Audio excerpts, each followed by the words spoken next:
Hi, I'm Rasa, and you're watching Legacy Faith Media. Today, I'm going to be talking about how you can be spending less time disciplining your child if you spend more time training them. Do you ever feel like you're disciplining your child over and over and over for the same behavior and there just seems to be no progress being made?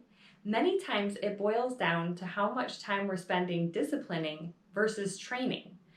So today we're going to talk about the difference between discipline and training, why it matters, and where the bulk of your time and energy should be spent. So, training versus discipline. I like to think of one as proactive with an emphasis on the positive character quality or behavior, and the other more as reactive with an emphasis on the negative behavior or character quality. So let's start with training. With training, you're being proactive. Here, you're engaging your child with purpose, usually to teach them a task, skill, or character quality that you'd like to see in them. So here you're being clear about what your expectations are. It requires purposeful, repetitive examples and practice. You're speaking encouragement and praise when you see them making progress in the things that you've practiced together.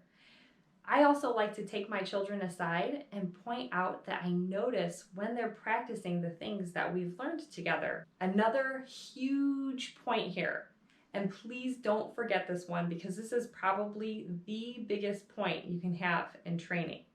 More is caught than taught. More is caught than taught.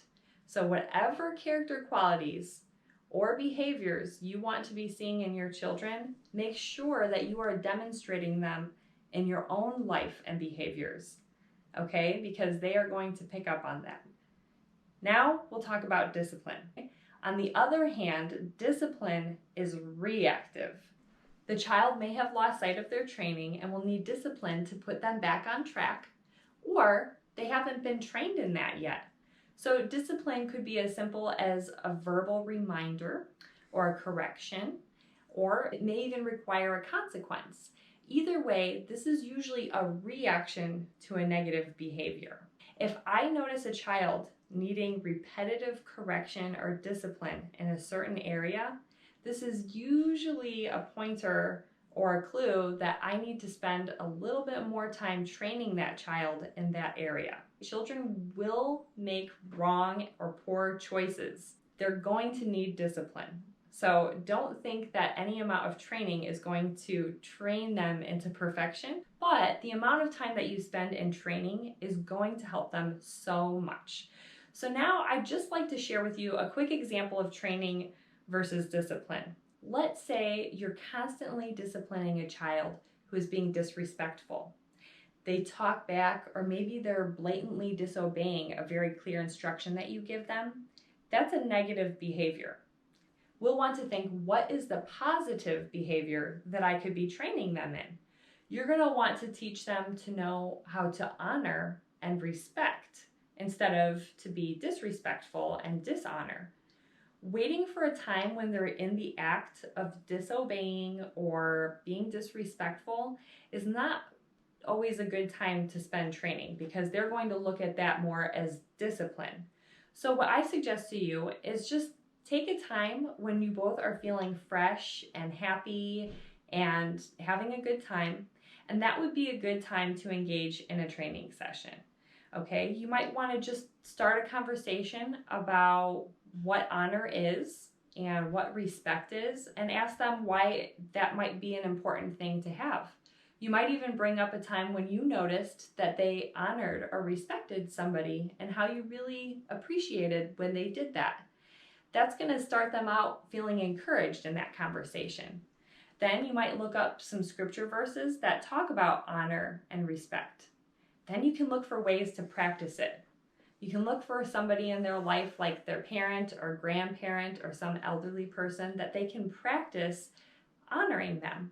I want to challenge you again, whatever character quality it is that you're trying to train your child in, you want to exemplify that in yourself as well.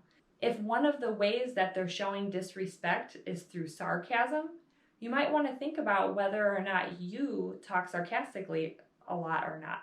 And if that's something that you struggle with, that might be something that you need to confess to your child even and work on yourself to help them to learn to not be sarcastic.